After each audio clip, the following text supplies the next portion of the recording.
ಆತ್ಮೀಯ ಸ್ಪರ್ಧಾರ್ಥಿ ಮಿತ್ರರೇ, ತಮ್ಮೆಲ್ಲರಿಗೂ ಇಂದಿನ ತರಗತಿಗೆ ಪ್ರೀತಿಯ ಸ್ವಾಗತ.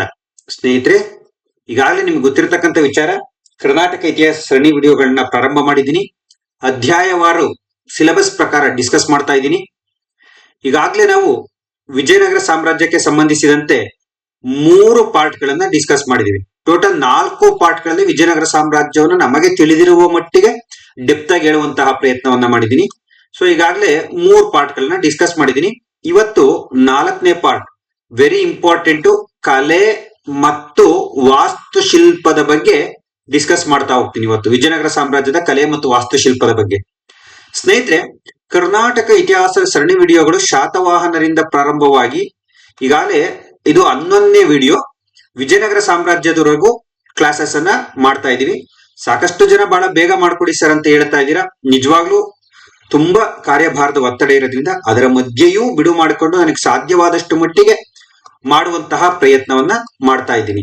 ಸ್ನೇಹಿತರೆ, ಈಗ ನೀವು ಈ ವಿಡಿಯೋಗಳನ್ನ ಇನ್ನೂ ನೋಡಿಲ್ಲ ಅಂದ್ರೆ, ಬಹಳಷ್ಟು ಜನ ಹೊಸಬ್ರು ನೋಡಿಲ್ಲ ಅಂದ್ರೆ, ಪ್ಲೇ ಲಿಸ್ಟ್ ಅಲ್ಲಿ ಇರುತ್ತೆ ನೋಡಿ ವಿಡಿಯೋಗಳು. ಯಾಕಂದ್ರೆ ಬಹಳ ಜನ ಹೇಳ್ತಾ ಇದ್ರಿ ಸರ್ ಕರ್ನಾಟಕ ಹಿಸ್ಟ್ರಿ ವಿಡಿಯೋಗಳನ್ನ ಪ್ಲೇ ಲಿಸ್ಟ್ ಹಾಕಿ ಅಂತ. ಸೊ ನಾನೀಗ ಅದನ್ನ ಪ್ಲೇ ಲಿಸ್ಟ್ ಅಲ್ಲಿ ಅಪ್ಲೋಡ್ ಮಾಡಿದೀನಿ. ನೀವು ಪ್ಲೇ ಲಿಸ್ಟ್ ಹೋಗಿ ಕ್ರಮವಾಗಿ ಕರ್ನಾಟಕ ಇತಿಹಾಸ ಸರಣಿಯ ವಿಡಿಯೋಗಳನ್ನ ನೋಡಬಹುದು. ಸ್ನೇಹಿತರೆ, ನಾನೇನ್ ಡಿಸ್ಕಸ್ ಮಾಡ್ತಿದ್ದೀನಿ, ಇದು ಸಂಪೂರ್ಣ ಸ್ಪರ್ಧಾ ಇತಿಹಾಸ ಪುಸ್ತಕ ಆಧಾರಿತವಾಗಿ, ಸ್ಪರ್ಧಾ ಇತಿಹಾಸ ಪುಸ್ತಕದಲ್ಲಿರ್ತಕ್ಕಂಥ ಕಂಟೆಂಟ್ ಅನ್ನ ನಾನು ಡಿಸ್ಕಸ್ ಮಾಡ್ತಾ ಹೋಗ್ತಾ ಇದ್ದೀನಿ. ಇದಕ್ಕಿಂತ ಹೆಚ್ಚಿನ ಮಾಹಿತಿ ಬೇಕಾದ್ರೆ ಇನ್ನೂ ಒಳ್ಳೆ ಪುಸ್ತಕಗಳನ್ನ ರೆಫರ್ ಮಾಡಿ. ಯಾಕಂದ್ರೆ ಇತಿಹಾಸ ಅನ್ನೋದು ಒಂದು ಸಾಗರ. ನಾನ್ ಹೇಳಿದ್ ಫೈನಲ್ ಅಲ್ಲ, ನಾನ್ ಕಲ್ತಿರೋದು ಫೈನಲ್ ಅಲ್ಲ. ಯಾರೂ ಕೂಡ ಇತಿಹಾಸ ತಜ್ಞರಾಗಲು ಸಾಧ್ಯವಿಲ್ಲ. ಯಾಕಂದ್ರೆ ಇತಿಹಾಸದ ಒಳ್ಳೆಯ ವಿದ್ಯಾರ್ಥಿಗಳಾಗಬಹುದು. ನಾನೂ ಕೂಡ ಒಬ್ಬ ಇತಿಹಾಸದ ವಿದ್ಯಾರ್ಥಿಯೇ ನಿಮ್ಮಂತೆ. ನಾನು ತಿಳಿದಿರ್ತಕ್ಕಂಥ ಅಲ್ಪ ಜ್ಞಾನವನ್ನ ನಿಮಗೆ ಹಂಚುವಂತಹ ಪ್ರಯತ್ನವನ್ನ ಮಾಡ್ತಾ ಇದ್ದೀನಿ. ಸೊ ಹಾಗಾಗಿ ನೀವು ಇದಕ್ಕಿಂತ ಹೆಚ್ಚಿನ ಮಾಹಿತಿ ಬೇಕಾದ್ರೆ ಇನ್ನು ಒಳ್ಳೊಳ್ಳೆ ರೆಫರೆನ್ಸ್ ಬುಕ್ಗಳನ್ನ ಓದಿ ಮತ್ತು ವಿಶೇಷವಾಗಿ ಹಳೆಯ ಪ್ರಶ್ನೆ ಪತ್ರಿಕೆಗಳನ್ನ ಬಿಡಿಸ್ತಾ ಹೋಗಿ. ಅವಾಗ ನಿಮ್ಗೆ ಇನ್ನೂ ಹೆಚ್ಚಿನ ಮಾಹಿತಿ, ಹೆಚ್ಚಿನ ಜ್ಞಾನ ಲಭ್ಯವಾಗುತ್ತೆ. ಸೊ ಒಂದು ನಮ್ಮ ನಾಲೆಡ್ಜ್ಗೆ ಸಂಬಂಧಪಟ್ಟಂತೆ ಇವತ್ತು ಎಷ್ಟೇ ನಾವು ಕಷ್ಟಪಟ್ಟು ಮಾಹಿತಿಯನ್ನ ಸಂಗ್ರಹಿಸಿ ಪಾಠ ಮಾಡಿದ್ರು, ಪುಸ್ತಕ ಬರೆದ್ರು, 1-2 ಪ್ರಶ್ನೆಗಳು ನಮ್ಮನ್ನು ಮೀರಿ ಬರುವ ಸಾಧ್ಯತೆಗಳಿರ್ತವೆ. ಯಾಕಂದ್ರೆ ಅಷ್ಟು ಡೆಪ್ತ್ ಆಗಿ ಎಕ್ಸಾಮ್ ಅನ್ನ ಕೇಳ್ತಾ ಇರೋದ್ರಿಂದ. ಸೊ ಹಾಗಾಗಿ 80% ಅಂತೂ ಇದರಿಂದ ಕವರ್ ಆಗುತ್ತೆ ಅಂತ ಭರವಸೆ ಕೊಡಬಲ್ಲೆ. ಸೊ ಹಾಗಾಗಿ ನಮ್ಗೆ ಅಪಾಯಿಂಟಿಗೆ ಬೇಕಾಗಿರೋದು 60-70% ಆಗಿರೋದ್ರಿಂದ ಅಪಾಯಿಂಟಿಗೆ ಬೇಕಾದಷ್ಟಂತೂ ಜ್ಞಾನ ಗ್ಯಾರಂಟಿ ದೊರೆಯುತ್ತೆ.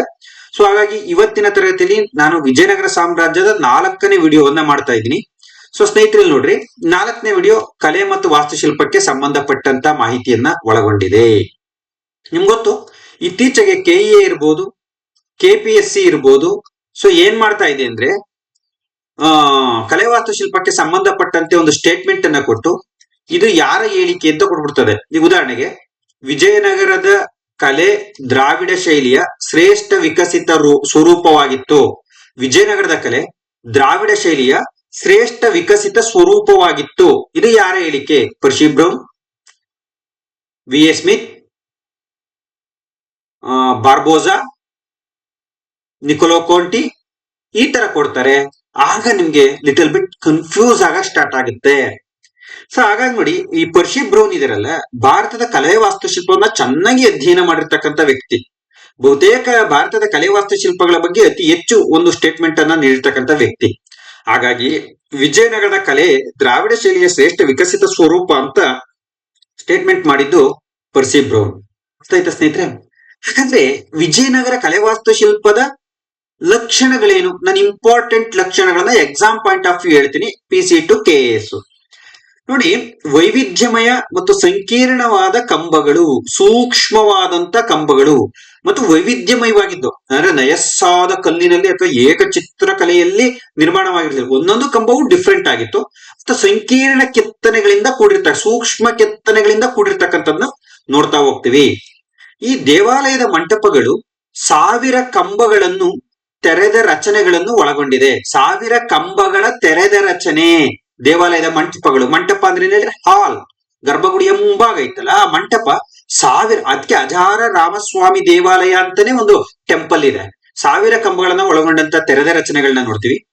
ಎತ್ತರವಾದ ದ್ರಾವಿಡ ಶೈಲಿಯ ರಾಯಗೋಪುರಗಳು. ಯಾಕೆ ರಾಯಗೋಪುರಗಳು ಅಂತೀವಿ?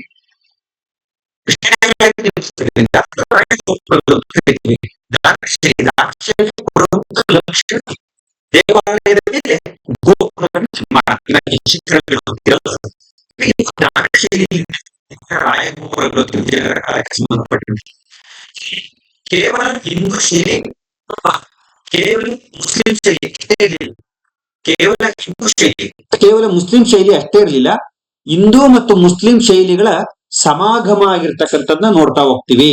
ಇವರ ಕಟ್ಟಡಗಳು ಹಿಂದೂ ಮತ್ತು ಮುಸ್ಲಿಂ ಶೈಲಿಗಳ ಸಮಾಗಮ ಅಂದ್ರೆ ಎರಡು ಮಿಶ್ರಣವಾಗಿರ್ತಕ್ಕಂಥದ್ದು. ನೆನಪಿರ್ಲಿ, ಕಂಬಗಳುಳ್ಳ ತೆರೆದ ಕಲ್ಯಾಣ ಮಂಟಪಗಳ ರಚನೆ, ಪಿಲ್ಲರ್ಸ್ ಅಂತಿರಲ್ಲ, ಏನೋ ಒಂದು ಮಂಟಪವನ್ನ ಕಟ್ತಾ ಇದ್ರು, ಆ ಮಂಟಪದ ಒಳಗಡೆ ಕಂಬಗಳಿರ್ತಕ್ಕಂಥದ್ದನ್ನ ನಾವು ನೋಡ್ತಾ ಇದ್ದೋ. ಭವ್ಯತೆ, ಸೌಂದರ್ಯತೆ, ಭಾವ ಪ್ರದರ್ಶನಕ್ಕೆ ಒಲವು. ನೋಡಿ, ಆ ಟೆಂಪಲ್ಸ್ ಗಳು ಹೆಂಗಿದ್ದು ಅಂದ್ರೆ ನೋಡಲು ಸುಂದರವಾಗಿದ್ದು ಮತ್ತು ಭಾವನೆಗಳ ಮಿಶ್ರಣದಂತೆ ಏನೋ ವಿಚಾರವನ್ನ ತಿಳಿಸುವಂತಹ ಪ್ರಯತ್ನವನ್ನ ತಮ್ಮ ಕಲೆ ವಾಸ್ತುಶಿಲ್ಪದಲ್ಲಿ ಮಾಡಿದ್ರು. ಬಹುತೇಕ ಇವರು ಬಳಸಿದ್ದು ಬೆಣಚು ಕಲ್ಲುಗಳನ್ನ. ಹಾಗಾದ್ರೆ ಇವರ ಪ್ರಮುಖ ಕಲಾ ವಾಸ್ತುಶಿಲ್ಪ ಕೇಂದ್ರಗಳು ಈ ಪಿಸಿಲಿ ಹೆಚ್ಚಿಗೆ ಕೇಳ್ತಾ ಇರ್ತಾರೆ ಇದನ್ನ. ಹಂಪಿ, ಲೇಪಾಕ್ಷಿ, ತಾಡಪತ್ರಿ, ಶ್ರೀಶೈಲ, ಕುಂಭಕೋಣಂ, ವೆಲ್ಲೂರು, ತಿರುಪತಿ, ಅಹೋಬಲ, ಕಾಳಹಸ್ತಿ, ಚಿದಂಬರಂ, ಕಂಚಿ, ಮಧುರೈ, ಶ್ರೀರಂಗಂ, ಭಟ್ಕಳ, ಶೃಂಗೇರಿ, ನಂದಿ, ಕೋಲಾರ, ಮೂಡುಬಿದ್ರೆ ಇತ್ಯಾದಿ ಪ್ರದೇಶಗಳಲ್ಲಿ ಇವರ ಕಲಾ ವಾಸ್ತುಶಿಲ್ಪ ಕಲೆಯನ್ನ ನೋಡ್ತಕ್ಕಂಥ ಕೇಂದ್ರಗಳನ್ನ ಕಂಡು ಬಂದಿರತಕ್ಕಂಥದ್ದನ್ನ ನೋಡ್ತೀವಿ. ಸ್ವಲ್ಪ ಇದು ನೋಡ್ಕೊಳ್ಳಿ, ಯಾಕಂದ್ರೆ ಇತ್ತೀಚೆಗೆ ನಿಮ್ಗೆ ಗೊತ್ತು, ಪ್ರಶ್ನೆಗಳು ಹೇಳಿಕೆಗಳ ರೂಪದಲ್ಲಿ ಬರೋದ್ರಿಂದ ಅಥವಾ ಸ್ಟೇಟ್ಮೆಂಟ್ ರೂಪದಲ್ಲಿ ಬರೋದ್ರಿಂದ 1 ಸರಿ, 2 ಸರಿ, 3 ಸರಿ, 4 ಸರಿ, ಅಥವಾ ಎ ಬಿ ಸರಿಯಾಗಿದೆ, ಎಸಿ ಸರಿಯಾಗಿದೆ, ಅಥವಾ ಎ ಬಿ ಸಿ ಸರಿಯಾಗಿದೆ, ಅಥವಾ ಈ ಕಡೆ ಡೈನಸ್ಟೀಸು ಆಯಾ ಕಾಲದ, ಈಗ ಉದಾಹರಣೆಗೆ ಕೆಂಪು ಮರಳು ಕಲ್ಲನ್ನ ಬಾದಾಮಿ ಚಾಲುಕ್ಯರ ಕಾಲದಲ್ಲಿ ಬಳಸಿದ್ದಾರೆ, ಬಿಳಿ ಬಳಪದ ಕಲ್ಲನ್ನ ಹೊಯ್ಸಳರ ಕಾಲದಲ್ಲಿ ಬಳಸಿದ್ದಾರೆ, ಬೆಣಚು ಕಲ್ಲನ್ನ ವಿಜಯನಗರ ಸಾಮ್ರಾಜ್ಯದ ಕಾಲದಲ್ಲಿ ಬಳಸಿದ್ದಾರೆ. ಅವನ್ನೇ ಕೊಟ್ಟು match the following, A B C ಸರಿಯಾಗಿದೆ, ಈ ತರ ಎ ಬಿ ಸಿ ಡಿ ಸರಿಯಾಗಿದೆ, ಈ ತರ ಕೊಡ್ತಕ್ಕಂಥ ಸಾಧ್ಯತೆಗಳು ಇರುತ್ತೆ. ಪ್ರಶ್ನೆ ಯಾವ ರೀತಿ ಆದ್ರೂ ಬರ್ಲಿ, ಕಂಟೆಂಟ್ ಸಮಗ್ರ ನಾಲೆಡ್ಜ್ ನಮ್ಮ ತಲೆಯಲ್ಲಿ ಇದ್ರೆ ಉತ್ತರವನ್ನ ಬರೀಬಹುದು. ಸ್ನೇಹಿತರೆ, ನೆಕ್ಸ್ಟ್ ಹಂಪೆಯನ್ನ ಭಾರತದ ಪಾಂಪೆ ಎಂದು ಕೂಡ ಕರೀತಾರೆ. ವಿಜಯನಗರದ ಅರಸರ ಕಲಾವಾಸ್ತುಶಿಲ್ಪದ ತವರೂರು ಯಾವುದು ಅಂತ ಕೇಳಿದ್ರೆ ಅದು ಹಂಪಿ. ನೋಡಿ, ಹಂಪಿಯನ್ನ ಬಯಲು ಸೀಮೆಯ ವಸ್ತು ಸಂಗ್ರಹಾಲಯ, ಓಪನ್ ಮ್ಯೂಸಿಯಂ, 60ಕ್ಕಿಂತ ಹೆಚ್ಚು ಹೆಕ್ಟೇರ್ ಪ್ರದೇಶದಲ್ಲಿ ಕಲಾ ವಾಸ್ತುಶಿಲ್ಪಗಳನ್ನ ನೋಡಬಹುದು ಹಂಪಿಯಲ್ಲಿ. ಹಾಗಾಗಿ ಬಯಲು ಸೀಮೆಯ ವಸ್ತು ಸಂಗ್ರಹಾಲಯ ಅಂತ ಕರೀತಾರೆ. 1986ರಲ್ಲಿ ಹಂಪೆಯನ್ನ ಯುನೆಸ್ಕೋ ವಿಶ್ವ ಪಾರಂಪರಿಕ ಪಟ್ಟಿಗೆ ಸೇರಲಾಗುತ್ತದೆ.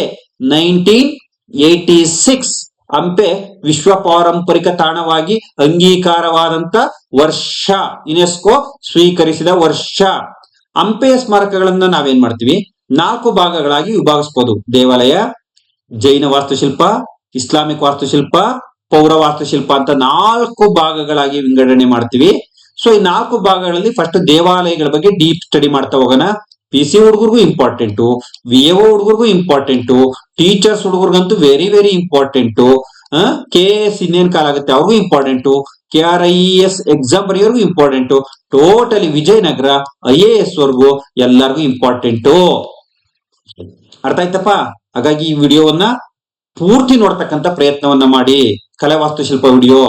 ಸೊ ಮತ್ತು ನೀವ್ ಹೇಳ್ತಾ ಇದ್ದೀರಾ, ಸರ್ ನೀವು ಬಹಳಷ್ಟು ನಮಗೋಸ್ಕರ ಶ್ರಮ ಹಾಕಿ ಕೆಲಸ ಮಾಡ್ತಾ ಇದ್ದೀರಾ ಅಂತ ಎಷ್ಟೊಂದ್ ಜನ ವಾಟ್ಸಪ್ ಅಲ್ಲಿ, ಯೂಟ್ಯೂಬ್ ಅಲ್ಲಿ ಕಮೆಂಟ್ ಮಾಡ್ತಾ ಇದ್ದೀರಾ. ಈ ನಾವು ಶ್ರಮ ಯಾಕೆ ಹಾಕ್ತಿವಿ ಹೇಳ್ರಿ? ಅದ್ರ ಪ್ರತಿಫಲ ಏನ್ ಹೇಳ್ರಿ? ಬಹಳಷ್ಟು ಜನಕ್ಕೆ ರೀಚ್ ಆಗ್ಬೇಕು ಅಂತಕ್ಕಂಥದ್ದು. ಹಾಗಾಗಿ ಈ ವಿಡಿಯೋವನ್ನ ಶೇರ್ ಮಾಡಿ ಮತ್ತು ಸಬ್ಸ್ಕ್ರೈಬ್ ಮಾಡುವುದರ ಮೂಲಕ ನನ್ನನ್ನ ಪ್ರೋತ್ಸಾಹಿಸಿ ಅಂತ ಕೇಳ್ತೀನಿ. ಅದೊಂದು ರಿಕ್ವೆಸ್ಟ್ ಮಾಡ್ಬೋದು ನಿಮ್ಮನ್ನ. ವಿರೂಪಾಕ್ಷ ದೇವಾಲಯ, ಇದನ್ನ ಹೊಯ್ಸಳರ ಅರಸರ ಕಾಲಾವಧಿಯಲ್ಲಿ ಕಟ್ಟಲು ಪ್ರಾರಂಭ ಆಯಿತು. ವಿರೂಪಾಕ್ಷ ಟೆಂಪಲ್ ನೋಡಿ, ಯಾಕಂದ್ರೆ ಒಂದೇ ಟೆಂಪಲ್ ಬಗ್ಗೆ 4 ಪಾಯಿಂಟ್ ಕೊಟ್ಟು ಪ್ರಶ್ನೆ ಕೇಳುವ ಸಾಧ್ಯತೆಗಳಿರ್ತವೆ. ಹಾಗಾಗಿ ಇವಾಗ ಪ್ರತಿ ಟೆಂಪಲ್ ಬಗ್ಗೆನೂ ಕೂಡ ಹೆಚ್ಚಿನ ಮಾಹಿತಿ ಗೊತ್ತಿರಬೇಕು. ಅದರಲ್ಲೂ ವಿಜಯನಗರ ಸಾಮ್ರಾಜ್ಯ, ಹೊಯ್ಸಳರಂತಹ ಸಾಮ್ರಾಜ್ಯದ ಟೆಂಪಲ್ಗಳ ಬಗ್ಗೆ ಹೆಚ್ಚಿನ ಮಾಹಿತಿ ಇರಬೇಕು. ಹೊಯ್ಸಳರ ಅರಸರ ಕಾಲಾವಧಿಯಲ್ಲಿ ಇದನ್ನ ಕಟ್ಟಲು ಪ್ರಾರಂಭಿಸಲಾಯಿತು. ಯಾರ ಕಾಲಾವಧಿಯಲ್ಲಿ? ಹೊಯ್ಸಳರ ಅರಸರ ಕಾಲಾವಧಿಯಲ್ಲಿ. ಇದು ಹರಿಹರನ ಕಾಲದಲ್ಲಿ ಡೆವಲಪ್ಮೆಂಟ್ ಆಯ್ತು, ಅಂದ್ರೆ ಇನ್ನೊಂದಷ್ಟು ಡೆವಲಪ್ಮೆಂಟ್ ಆಯ್ತು. ಬಟ್ ರಾಯರು ಇದಕ್ಕೆ ಮುಂಭಾಗದ ರಂಗಮಂಟಪವನ್ನ ಕೃಷ್ಣದೇವರಾಯರು 1509ರಲ್ಲಿ ನಿರ್ಮಾಣ ಮಾಡಿದ್ರು. ಹಾಗಾಗಿ ಇವರ ಮನೆ ದೇವರು ಅಥವಾ ವಿಜಯನಗರದಲ್ಲಿ ಇದ್ದಂತ ಅತ್ಯಂತ ಪ್ರಮುಖ ಟೆಂಪಲ್ ಹೊಯ್ಸಳರಿಗೆ, ಹರಿಹರರಿಗೆ, ಕೃಷ್ಣದೇವರಾಯರಿಗೆ ಅತಿ ಹೆಚ್ಚು ಸಂಬಂಧಪಟ್ಟಿರ್ತಕ್ಕಂಥದ್ದು. ಈ ದೇವಾಲಯದಲ್ಲಿ 2 ರಾಯಗೋಪುರಗಳನ್ನು ಕೂಡ ಕೃಷ್ಣದೇವರಾಯರು ನಿರ್ಮಾಣ ಮಾಡಿರ್ತಕ್ಕಂಥದ್ದನ್ನ ನೋಡ್ತೀವಿ. ವಿರೂಪಾಕ್ಷ ದೇವಾಲಯದ ಗೋಪುರಗಳನ್ನ ನಿರ್ಮಿಸಿದವರು ಯಾರು ಅಂದ್ರೆ ರಾಯರು. ವಿರೂಪಾಕ್ಷ ಟೆಂಪಲ್ ಯಾರ ಅವಧಿಯಲ್ಲಿ ಕಟ್ಟಲಾಯಿತು? ಹೊಯ್ಸಳರ ಅವಧಿಯಲ್ಲಿ. ಇದು ಯಾರ ಅವಧಿಯಲ್ಲಿ ಅಭಿವೃದ್ಧಿಯನ್ನ ಹೊಂದಲಿಕ್ಕೆ ಪ್ರಾರಂಭ ಆಯ್ತು ಅಂದ್ರೆ ಹರಿಹರರ ಅವಧಿಯಲ್ಲಿ. ನೋಡಿ, ಇದರಲ್ಲಿ ಒಂದು ರಾಯಗೋಪುರ 165 ಅಡಿ ಎತ್ತರ ಇರ್ತಕ್ಕಂಥದ್ನ ನೋಡ್ತಾ ಹೋಗ್ತೀವಿ. ಸೊ ವಿರೂಪಾಕ್ಷನ ಜೊತೆಗೆ ಗರ್ಭಗೃಹದ ಜೊತೆಗೆ ಭುವನೇಶ್ವರಿ, ಪಾತಾಳೇಶ್ವರಿ, ದುರ್ಗಿ, ಗಣಪತಿ ಗುಡಿಗಳಿವೆ. KS ಹುಡುಗರು ಅಥವಾ ಟೀಚರ್ ಹುಡುಗರು ಇದನ್ನು ಸೂಕ್ಷ್ಮವಾಗಿ ನೋಡ್ಕೋಬೇಕು. ವಿರೂಪಾಕ್ಷ ಟೆಂಪಲ್ ಅಲ್ಲಿ ಇರ್ತಕ್ಕಂತಹ ದೇವಾಲಯದ ಜೊತೆಗೆ ವಿರೂಪಾಕ್ಷನ ಜೊತೆಗೆ ಭುವನೇಶ್ವರಿ, ಪಾತಾಳೇಶ್ವರಿ, ದುರ್ಗಿ, ಗಣಪತಿ ಗುಡಿಗಳಿವೆ. KS ಹುಡುಗರು ಅಬ್ಸರ್ವ್ ಮಾಡ್ರಿ. ಗೋಪುರಗಳು ರಾಯರು ಎಂಬ ಅಂಕಿತವನ್ನ ಹೊಂದಿದ್ದು, ಸೊ ಹಾಗಾಗಿ ಇವನ್ನ ರಾಯ ಗೋಪುರಗಳು ಎನ್ನುತ್ತಾರೆ. ವಿಜಯನಗರದ ಅರಸರನ್ನ ಸಾಮಾನ್ಯವಾಗಿ ನಾವು ರಾಯರು ಅಂತಾನೆ ಸಂಬೋಧಿಸೋದು, ಹಾಗಾಗಿ ರಾಯ ಗೋಪುರಗಳು ಎನ್ನುತ್ತಾರೆ. ಕಂಬಗಳ ಮೇಲೆ ಮುಂಗಾಲೆತ್ತಿ ನಿಂತಿರುವ ಅಶ್ವ, ಕುದುರೆ, ಶಾರ್ದೂಲ, ಹುಲಿ ನೋಡಿ. ಸೊ ನಿಮ್ಗೆ ಕಂಬಗಳಲ್ಲಿ, ವಿಜಯನಗರ ಸಾಮ್ರಾಜ್ಯದ ಕಂಬಗಳಲ್ಲಿ ಯಾವ ಪ್ರಾಣಿಗಳನ್ನ ಗಮನಿಸಬಹುದು ಅಂದ್ರೆ ಕುದುರೆ ಮತ್ತು ಹುಲಿ. ಇದು PC ಹುಡುಗರು ಚೆನ್ನಾಗಿ ಅಬ್ಸರ್ವ್ ಮಾಡ್ಕೊಂಡ್ರಿ. ಈ ತರದ ಪ್ರಶ್ನೆಗಳು ಇತ್ತೀಚೆಗೆ ಟ್ರಿಕ್ಕಿ ಕೇಳ್ತಾರೆ. ಇದಾದ್ಮೇಲೆ ಬಹಳ ಮುಖ್ಯವಾಗಿರ್ತಕ್ಕಂಥದ್ದು ಅಜಾರ ರಾಮಸ್ವಾಮಿ ದೇವಾಲಯ, ವೆರಿ ಇಂಪಾರ್ಟೆಂಟ್. 1513ರಲ್ಲಿ ಕೃಷ್ಣದೇವರಾಯ ತನ್ನ ಪೂರ್ವದ ದಿಗ್ವಿಜಯಗಳ ಸವಿ ನೆನಪಿಗಾಗಿ ಪೂರ್ವಕ್ಕೆ ಮುಖ ಮಾಡಿ, ಅಂದ್ರೆ ಒಡಿಸ್ಸಾದ ಮೇಲಿನ ವಿಜಯದ ನೆನಪಿಗೋಸ್ಕರ ಅಜಾರ ರಾಮಸ್ವಾಮಿ ದೇವಾಲಯವನ್ನ ಇವರು ನಿರ್ಮಾಣ ಮಾಡಿರ್ತಕ್ಕಂಥದ್ದನ್ನ ನೋಡ್ತೀವಿ. ಇಲ್ಲಿ ಅಜಾರದಷ್ಟು, ಅಜಾರ ಅಂದ್ರೆ 1000 ಶಿಲ್ಪಗಳನ್ನ ಕಾಣಬಹುದು. ಈ ದೇವಾಲಯ ರಾಜ ಕುಟುಂಬದವರಿಗೆ ಮೀಸಲಾಗಿತ್ತು ಅಂತ ಹೇಳ್ತಾರೆ. ಯಾವುದು? ಅಜಾರ ರಾಮಸ್ವಾಮಿ ದೇವಾಲಯ. ಟೆಂಪಲ್ಸ್ ಕಟ್ತೋರು, ಟೆಂಪಲ್ಸ್ ಅನ್ನ ಕಟ್ಟಿದಂತ ಕಾಲಾನುಕ್ರಮ, ಎಸ್ಪೆಷಲಿ ವಿಜಯನಗರ ಸಾಮ್ರಾಜ್ಯ ನಿಮಗ್ ಚೆನ್ನಾಗಿ ಗೊತ್ತಿರ್ಬೇಕು. ಅರ್ಥ ಆಯ್ತದಪ್ಪ ನಾನೇನ್ ಕಂಟೆಂಟ್ ಹೇಳ್ತಾ ಇದ್ದೀನಿ? ಓಕೆ. ವಿಜಯ ವಿಠ್ಠಲ ಸ್ವಾಮಿ ದೇವಾಲಯ. ಯಾವ ದೇವಾಲಯ? ವಿಜಯ ವಿಠ್ಠಲ ಸ್ವಾಮಿ ದೇವಾಲಯ. ಹಂಪೆಯ ಎಲ್ಲಾ ದೇವಾಲಯಗಳಲ್ಲಿ ಇದು ಅತ್ಯಂತ ಭವ್ಯವಾದ ದೇವಾಲಯ. ಹಂಪಿ ಟೆಂಪಲ್ಸ್ ಏನವೆ, ಎಲ್ಲ ಟೆಂಪಲ್ಸ್ ಅಲ್ಲೂ ರಿಚೆಸ್ಟ್, ಸೌಂದರ್ಯದಲ್ಲಿ ರಿಚೆಸ್ಟ್ ಟೆಂಪಲ್ ವಿಜಯ ವಿಠ್ಠಲ ಸ್ವಾಮಿ ದೇವಾಲಯ. ನೋಡಿ, ಕಾಲಾನುಕ್ರಮದನ್ನೂ ಕೇಳ್ಬೋದು ನಿಮ್ಗೆ. 1516ರಲ್ಲಿ ನಮ್ಮ ಕೃಷ್ಣದೇವರಾಯರು ಹಂಪಿಯಲ್ಲಿ ನಿರ್ಮಾಣ ಮಾಡಿರ್ತಕ್ಕಂಥದ್ದನ್ನ ನೋಡ್ತೀವಿ. ನೋಡಿ, ಎಲ್ಲ ಬಹುತೇಕ ಟೆಂಪಲ್ಸ್ ಗಳು ಏಕದ್ವಾರ ಇರ್ತದೆ. ಇದಕ್ಕೆ 3 ಮಹಾದ್ವಾರಗಳು ಮತ್ತು 3 ಗೋಪುರಗಳಿರ್ತಕ್ಕಂಥದ್ದನ್ನ ನೋಡ್ತೀವಿ. ಅರ್ಥ ಆಯ್ತಲ್ಲ ನಿಮ್ಗೆ? Very simple. 3 ಮಹಾದ್ವಾರ, 3 ಗೋಪುರ. ಕಟ್ಟಿದ್ದು ಕೃಷ್ಣದೇವರಾಯರು. ಎಲ್ಲಿ? ಹಂಪಿಲಿ. ಎಷ್ಟರಲ್ಲಿ? 1516ರಲ್ಲಿ. ಸೊ ಯಾರು? ಕೃಷ್ಣದೇವರಾಯರು. ಯಾವ ಟೆಂಪಲ್ ಅನ್ನ? ವಿಜಯ ವಿಠ್ಠಲ ಸ್ವಾಮಿ ದೇವಾಲಯವನ್ನ. ಹಾಗಾದ್ರೆ ಮುಖಮಂಟಪದಲ್ಲಿ 12 ಅಡಿ, ನೋಡಿ ಇದು ವೆರಿ ಇಂಪಾರ್ಟೆಂಟ್ ಕಣ್ರಣ್ಣ, ಎಲ್ಲರಿಗೂ ಕೂಡ ಸಿಂಗಲ್ ಆಗಿ ಬರೋ ಸಾಧ್ಯತೆ ಇರುತ್ತೆ. 12 ಅಡಿ ಎತ್ತರದ 56 ಸಂಗೀತ ಕಂಬಗಳು. ಅರ್ಥ ಮಾಡ್ಕೊಂಡ್ರಿ? ಅದನ್ನೇನಾದ್ರು ನೀವು ಬಡಿದ್ರೆ ಸಪ್ತಸ್ವರಗಳು ಕಂಡು ಬರ್ತಕ್ಕಂಥದ್ದು. ಸೊ ನಾವು ಇವತ್ತಿನ ಜನ ಇದನ್ನ ಹಾಳು ಮಾಡ್ತೀವಿ ಅಂತ ಹೇಳಿ ಮುಟ್ಟಲಿಕ್ಕೆ ಅವಕಾಶ ಇಲ್ಲ. ಸೊ ಮೊದ್ಲೆಲ್ಲ ಇದನ್ನ ಜನ ಮಿಸ್ಯೂಸ್, ಹೋಗೋದು ಬಡಿಯೋದು ಮಾಡ್ತಿದ್ರಿಂದ ಸೊ ನಮ್ಮ ಪ್ರಾಚ್ಯ ಸಂಶೋಧನಾ ಇಲಾಖೆ ಅದನ್ನು ಸಂರಕ್ಷಿಸುವಂತಹ ಕಾರ್ಯವನ್ನ ಮಾಡ್ತಾ ಇದೆ. ಸಂಗೀತ ಕಂಬಗಳಿರುವ ದೇವಾಲಯ ವಿಜಯ ವಿಠ್ಠಲ ಸ್ವಾಮಿ ದೇವಾಲಯ. ಸೊ ಇದು ಮೋಸ್ಟ್ಲಿ ನನ್ನ ಅನುಭವಕ್ಕೆ ಬಂದಂತೆ ಅತಿ ಹೆಚ್ಚು ಪ್ರಶ್ನೆಗಳು ಬರೋದು ಈ ವಿಜಯ ವಿಠ್ಠಲ ಸ್ವಾಮಿ ಟೆಂಪಲ್ ಮೇಲೇನೆ. ಆರ್ಟ್ ಅಂಡ್ ಕಲ್ಚರ್ ಅಲ್ಲಿ ಏನಾರ ಟೆಂಪಲ್ ಬಗ್ಗೆ ಕೇಳಿದ್ರೆ, ಮುಖಮಂಟಪದ ಎದುರಿಗೆ ಏಕಶಿಲಾ ಕಲ್ಲಿನ ರಥವಿದೆ. ಮುಖಮಂಟಪದ ಎದುರಿಗೆ ಏಕಶಿಲಾ ಕಲ್ಲಿನ ರಥವಿದೆ, ಅದರಲ್ಲಿ ಗರುಡನ ವಿಗ್ರಹವಿದೆ. ಈ 2 both points are very important. ಚೆನ್ನಾಗಿ ನೋಡ್ಕೊಳ್ಳಿಪ್ಪ, ಚೆನ್ನಾಗಿ ನೋಡ್ಕೊಳ್ಳಿ. ನೆಕ್ಸ್ಟ್ ಕೃಷ್ಣಸ್ವಾಮಿ ದೇವಾಲಯ. ಇದನ್ನ 1514ರಲ್ಲಿ ಉದಯಗಿರಿಯ ದಿಗ್ವಿಜಯದ ನೆನಪಿಗಾಗಿ ಸೊ ಉದಯಗಿರಿಯಿಂದ ಕೃಷ್ಣನ ವಿಗ್ರಹವನ್ನ ತಂದು, ಉದಯಗಿರಿಯಿಂದ ಇದನ್ನ KPSC ಗ್ರೂಪ್ ಸಿ ಎಕ್ಸಾಮ್ ಅಲ್ಲಿ ಕೇಳಿದ್ರು. ಹಂಪಿಯಲ್ಲಿರ್ತಕ್ಕಂಥ ಕೃಷ್ಣಸ್ವಾಮಿ ಟೆಂಪಲ್ ನ ಕೃಷ್ಣನನ್ನ ಎಲ್ಲಿಂದ ತರಲಾಗಿತ್ತು? ಯಾಕಂದ್ರೆ ದ್ವಾರಕೆ, ಉಡುಪಿ, ಸೊ ಉದಯಗಿರಿ ಮೇಲಿನ ಯಾವುದೂ ಅಲ್ಲ. ಯಾಕಂದ್ರೆ ನೋಡಿ, ಈ 3 ಪ್ಲೇಸ್ ಕೃಷ್ಣನಿಗೆ ಸಂಬಂಧಪಟ್ಟಂತ ಪ್ಲೇಸ್ಗಳೇನೆ. ಹಾಗಾಗಿ ನಮ್ಮನ್ನು ಕನ್ಫ್ಯೂಸ್ ಮಾಡಕ್ಕೋಸ್ಕರ ಈ ತರ ಪ್ರಶ್ನೆಗಳನ್ನ ಕೇಳ್ತಾರೆ. ಉದಯಗಿರಿಯಿಂದ ತಂದಂತಹ ಬಾಲಕೃಷ್ಣನ ವಿಗ್ರಹವನ್ನ ಬಳಸಿ ಕೃಷ್ಣಸ್ವಾಮಿ ಟೆಂಪಲ್ ಅನ್ನ ರಾಯರು ನಿರ್ಮಾಣ ಮಾಡ್ತಾರೆ. ಇದು ದೇವಾಲಯಗಳ ಬಗ್ಗೆ 4 ಪ್ರಮುಖ ಟೆಂಪಲ್ಗಳ ಬಗ್ಗೆ, ವಿಜಯನಗರದಲ್ಲಿರ್ತಕ್ಕಂಥ ಪ್ರಮುಖ ಟೆಂಪಲ್ಗಳ ಬಗ್ಗೆ ನಾನು ಮಾಹಿತಿಯನ್ನ ಕೊಟ್ಟಿದ್ದೀನಿ. ಈಗ ಜೈನ ವಾಸ್ತುಶಿಲ್ಪ. ಹಂಪೆಯ ಹೇಮಕೂಟ ಬೆಟ್ಟದಲ್ಲಿ ಜೈನ ಬಸದಿಗಳಿವೆ. ಹಂಪಿಯ ಹೇಮಕೂಟ ಬೆಟ್ಟದಲ್ಲಿ ಜೈನ ಬಸದಿಗಳಿವೆ. ಹಂಪೆಯ ಹೇಮಕೂಟ ಬೆಟ್ಟದಲ್ಲಿ ಜೈನ ಬಸದಿಗಳಿವೆ. 2ನೇ ಹರಿಹರನ ಕಾಲದಲ್ಲಿ ದಂಡನಾಯಕ ಇರುಗಪ್ಪ ಕಟ್ಟಿಸಿದ ಗಾಣಗಿತ್ತಿ ಜೈನ ದೇವಾಲಯ ಇದು. ನೋಡಿ, ನಿಮಗೆ ಕೇಳ್ಬೋದು, ಯಾಕಂದ್ರೆ ಹಂಪೆಯ ಹೇಮಕೂಟದಲ್ಲಿ ಜೈನ ಬಸದಿಗಳಿವೆ. 2ನೇ ಹರಿಹರನ ಕಾಲದಲ್ಲಿ ಇರುಗಪ್ಪ ಅಂತಕ್ಕಂಥ ಜೈನ ಮಂತ್ರಿ ಏನಿದ್ದ, ಆತ ಗಾಣಗಿತ್ತಿ ಜೈನ ದೇವಾಲಯವನ್ನ ನಿರ್ಮಾಣ ಮಾಡ್ತಾನೆ. ವೆರಿ ಇಂಪಾರ್ಟೆಂಟ್, ಯಾಕಂದ್ರೆ ಇದು ಒಬ್ಬ ರಾಜ ನಿರ್ಮಾಣ ಮಾಡಿದ್ದಲ್ಲ. ವಿಜಯನಗರದ ಅರಸರು ಯಾವ ರೀತಿ ಇತರ ಧರ್ಮಗಳಿಗೂ ಪ್ರೋತ್ಸಾಹವನ್ನ ಕೊಟ್ರು. ನಮ್ಮ ಮಣ್ಣಿನ ಗುಣ ಅರಿಯದು, ಎಲ್ಲ ಧರ್ಮಗಳನ್ನ ಸಮಾನವಾಗಿ ಗೌರವಿಸುವುದು ನಮ್ಮ ರಾಜಧರ್ಮವಾಗಿತ್ತು.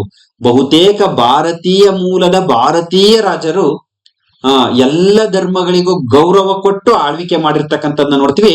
ಇದು ಭಾರತದ ಮಣ್ಣಿನ ಗುಣ. ಸೊ ನೆಕ್ಸ್ಟ್ 1426ರಲ್ಲಿ 2ನೇ ದೇವರಾಯ ನಿರ್ಮಿಸಿದ್ದು ಪಾರ್ಶ್ವನಾಥ ಬಸದಿ. ನೋಡಿ, 2ನೇ ದೇವರಾಯ ಮಹಾನ್ ಸಂಗಮ ವಂಶದ ದೊರೆ. ಇವರು ಪಾರ್ಶ್ವನಾಥ ಬಸದಿಯನ್ನ ನಿರ್ಮಾಣ ಮಾಡ್ತಾರೆ. ಅಂದ್ರೆ ಜೈನ ಧರ್ಮಕ್ಕೆ ಯಾವ ರೀತಿ ನಮ್ಮ ರಾಯರುಗಳು ಗೌರವವನ್ನ ಕೊಟ್ಟಿದ್ರು ಅಂತ. Next Islamic. ನೋಡಿ, ಇಸ್ಲಾಮಿಕ್ ಮೂಲದ ಟೆಂಪಲ್ಗಳು ಯಾವ್ಯಾವು? ವೆರಿ ಇಂಪಾರ್ಟೆಂಟ್ ಅಪ್ಪ. ಇವಂತೂ PC ಎಕ್ಸಾಮ್ ಅಲ್ಲಿ ಹೈಯೆಸ್ಟ್ ಕ್ವಶನ್ಸ್ ಫಾರ್ಮ್ ಆಗಿರೋದು ಇಲ್ಲಿಂದನೇ. ಸೊ ಸರ್, PC ಅಂದ್ರೆ ಬರೀ PC ನ ಅನ್ಕೋಬೇಡಿ. ಹಿಂದೆ ಪೊಲೀಸ್ ಡಿಪಾರ್ಟ್ಮೆಂಟ್ ನಡೆಸ್ಬೇಕಾದ್ರೆ ಬರೀ ಇದೇ ಕ್ವಶನ್ಸ್. ಬಟ್ ಈ KEA ನಡೆಸೋದ್ರಿಂದ ನಾವು ಗೆಸ್ ಮಾಡೋದ್ ಕಷ್ಟ. KEA ಕ್ವಶನ್ ಪೇಪರ್ ಅದ್ಭುತವಾದಂತ ಕ್ವಾಲಿಟಿಯನ್ನ ಹೊಂದಿವೆ. ನಾವು ಇಲ್ಲಿ ಯೂಟ್ಯೂಬ್ ಅಲ್ಲೋ ಕ್ಲಾಸ್ ಅಲ್ಲೋ ಕೂತ್ಕೊಂಡು ಡಿಸ್ಕಸ್ ಮಾಡ್ದಂಗಿಲ್ಲ. KEA ಎಕ್ಸಾಮ್ಗೆ ಉತ್ತರ ಬರಿಬೇಕು ಅಂದ್ರೆ ಕಾನ್ಸೆಪ್ಟ್ ಅರ್ಥ ಆಗಿರ್ಬೇಕು.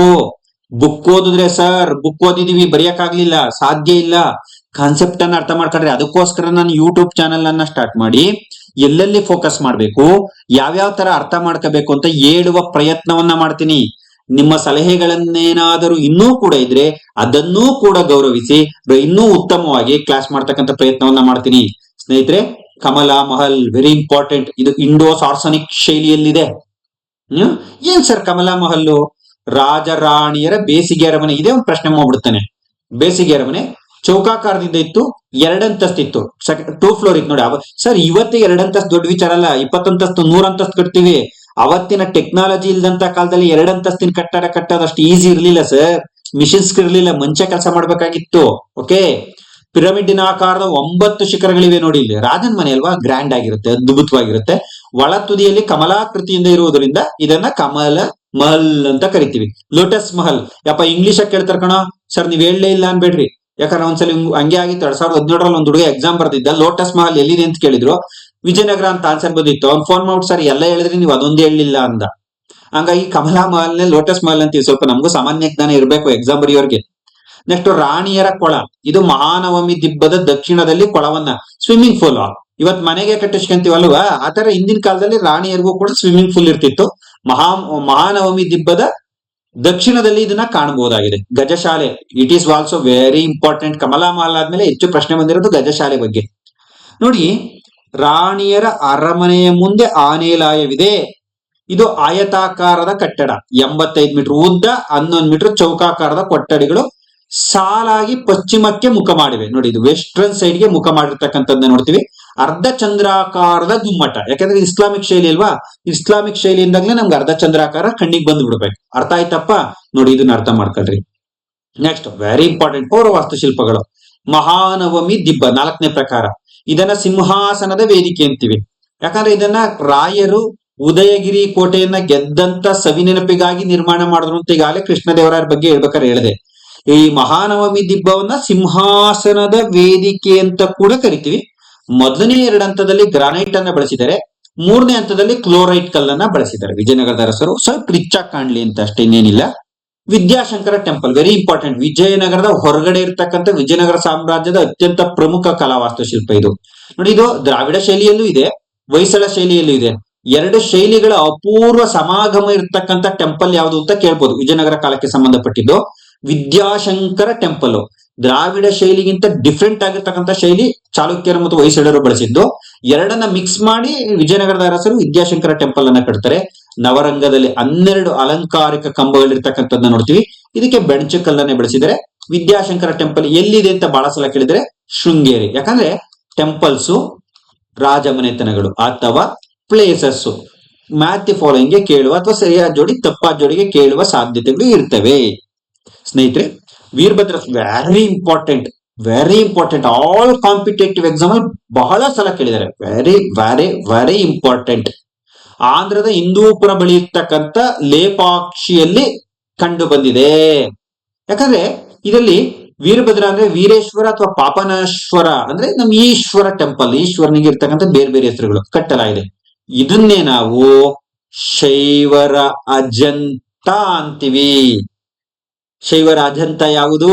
ಲೇಪಾಕ್ಷಿ ಟೆಂಪಲ್ಲು. ಶೈವರು ಪೂಜಿಸುತ್ತಿದ್ದಂತ ದೇವತೆ ಈಶ್ವರ.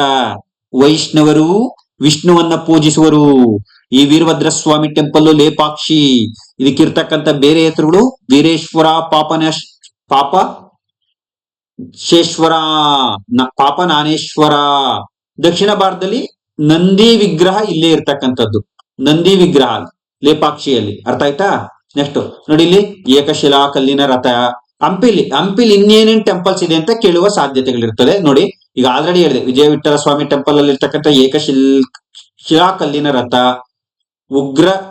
ಉಗ್ರ ನರಸಿಂಹನ ರಥ, ಬಡವಿಲಿಂಗಿ, ಸಾಸಿವೆ ಕಾಳು ಗಣಪತಿ. ನೀವು ಕೇಳಿದ್ರೆ ಇದು ಹುಡುಗರು ಬಹಳ ಡಿಫ್ರೆಂಟ್ ಆಗಿ ಆನ್ಸರ್ ಮಾಡ್ತಾರೆ. ಸಾಸಿವೆ ಇದ್ದಂಗಿತ್ತು ಸರ್ ಅಂತ. ಗಣಪತಿ ಎಲ್ಲ ಸಾಸಿವೆ ಇದ್ದಂಗಿರ್ತದ ಅಥವಾ ಆಕಾರದಲ್ಲಿ ಕೆತ್ತಕ್ಕಾಗ್ತದ? ಸೊ ನೋಡಿ, ಯಾಕೆಂದ್ರೆ ಸಾಸಿವೆ ಕಾಳು ವ್ಯಾಪಾರಿ ಗಣೇಶನ ವಿಗ್ರಹವನ್ನ ಕೆತ್ತಿದ್ರಿಂದ ಅದನ್ನ ಸಾಸಿವೆ ಕಾಳು ಗಣಪತಿ ಅಂತೀವಿ. ಕಡ್ಲೆಕಾಳು ವ್ಯಾಪಾರಿ ಗಣಪತಿಯನ್ನ ನಿರ್ಮಾಣ ಮಾಡಿದ್ರಿಂದ ಅದನ್ನ ಕಡ್ಲೆಕಾಳು ಗಣಪತಿ ಅಂತೀವಿ. ಅಷ್ಟೇ, ಇನ್ನೇನಿಲ್ಲ. ಸಂಗೀತ ಕಂಬಗಳು, ಮಹಾನವಮಿ ದಿಬ್ಬಗಳು ವಿತ್ ಐಟಿಲ್ ಪ್ರೆಸೆಂಟ್ ಮಾಡಿದೀನಿ. ನೀವು ನೋಡ್ಕೊಳ್ಳಿ, exam point of view up to KS ಹುಡುಗರು ಹೆಲ್ಪ್ ಆಗಬಹುದು. ನೆಕ್ಸ್ಟ್ ಲೇಪಾಕ್ಷಿಯಲ್ಲಿ ಏಕಶಿಲಾ ನಾಗಲಿಂಗ ಇದೆ, ನಟರಾಜನ ಗಂಗಾಧರ ಇದೆ. ಈಗ ನಾನು ಹೇಳ್ತಾ ಇರೋದು ಶಿಲ್ಪಕಲೆ ಬಗ್ಗೆ. ಕಲೆ ವಾಸ್ತುಶಿಲ್ಪದಲ್ಲಿ ಶಿಲ್ಪಕಲೆ, ಟೆಂಪಲ್ಸ್ ಬಗ್ಗೆ ಮಾತಾಡಿದೆ, ಈಗ ಶಿಲ್ಪಕಲೆ ಬಗ್ಗೆ ಮಾತಾಡ್ತಾ ಇರೋದು. ಅರ್ಥ ಆಯ್ತಾ? ಏಕಶಿಲಾ ನಾಗಲಿಂಗ, ನಟರಾಜ, ಗಂಗಾಧರ. ವಿಜಯನಗರಕ್ಕೆ ಸಂಬಂಧಪಟ್ಟಂತೆ ನಟರಾಜನ ವಿಗ್ರಹಗಳು ಕಂಡು ಬರುವ ಸ್ಥಳ ಅಂತ ಕೇಳಿದ್ರೆ ಒಂದು ಲೇಪಾಕ್ಷಿ, ಇನ್ನೊಂದು ಕಮಲಾಪುರದಲ್ಲೂ ಕೂಡ ನಟರಾಜನ ವಿಗ್ರಹವಿದೆ. ಕಾರ್ಕಳದಲ್ಲಿ ಬಾಹುಬಲಿ ವಿಗ್ರಹ, ವೇಣೂರಿನಲ್ಲಿ ಬಾಹುಬಲಿ ವಿಗ್ರಹ ಕಂಡು ಬಂದಿರತಕ್ಕಂಥದ್ದು ನೋಡ್ತೀವಿ ಇವರ ಕಾಲಕ್ಕೆ ಸಂಬಂಧಪಟ್ಟಂತೆ. ಸ್ನೇಹಿತರೆ, ಚಿತ್ರಕಲೆ, ಹಂಪಿ ವಿರೂಪಾಕ್ಷ ದೇವಾಲಯದಲ್ಲಿ ದಶಾವತಾರ ಚಿತ್ರಕಲೆ ಎಲ್ಲಿ ಕಂಡು ಬಂದಿದೆ? ವಿಜಯನಗರ ಸಾಮ್ರಾಜ್ಯಕ್ಕೆ ಸಂಬಂಧಪಟ್ಟಂತೆ ಹಂಪಿಯ ವಿರೂಪಾಕ್ಷ ದೇವಾಲಯ. ರಾಮ ವಿವಾಹ, ಶಿವಪಾರ್ವತಿಯರ ಕಲ್ಯಾಣ, ರಾಮ ಸೀತೆ ಮದುವೆ, ಶಿವಪಾರ್ವತಿಯರ ಕಲ್ಯಾಣ, ತ್ರಿಪುರಿ ವಿದ್ಯಾರಣ್ಯರ ಮೆರವಣಿಗೆ, ಎಲ್ಲ ಚಿತ್ರಕಲೆಗಳು ಹಂಪಿಯ ವಿರೂಪಾಕ್ಷ ದೇವಾಲಯದಲ್ಲಿ ಕಂಡು ಬಂದಿವೆ. ಡೆಪ್ತ ಪ್ರಶ್ನೆ ಕೇಳಿದ್ರೆ. ಇನ್ ಸಂಗೀತ ನಿಮ್ಗೆ ಗೊತ್ತು, ವೆರಿ ವೆರಿ ಇಂಪಾರ್ಟೆಂಟ್. ಇವರ ಕಾಲದಲ್ಲೇ ಕರ್ನಾಟಕ ಸಂಗೀತದಲ್ಲಿ ಮೊಟ್ಟ ಮೊದಲ ಕೃತಿ ರಚನೆ ಆಗಿದ್ದು. ಇನ್ನ ವೆರಿ ಪಾಪ್ಯುಲರ್ ವಿದ್ಯಾರಣ್ಯರು ಸಂಗೀತ ಸಾರ, ನಿಜ ಗುಣ ಶಿವಯೋಗಿಯ ವಿವೇಕ ಚಿಂತಾಮಣಿ.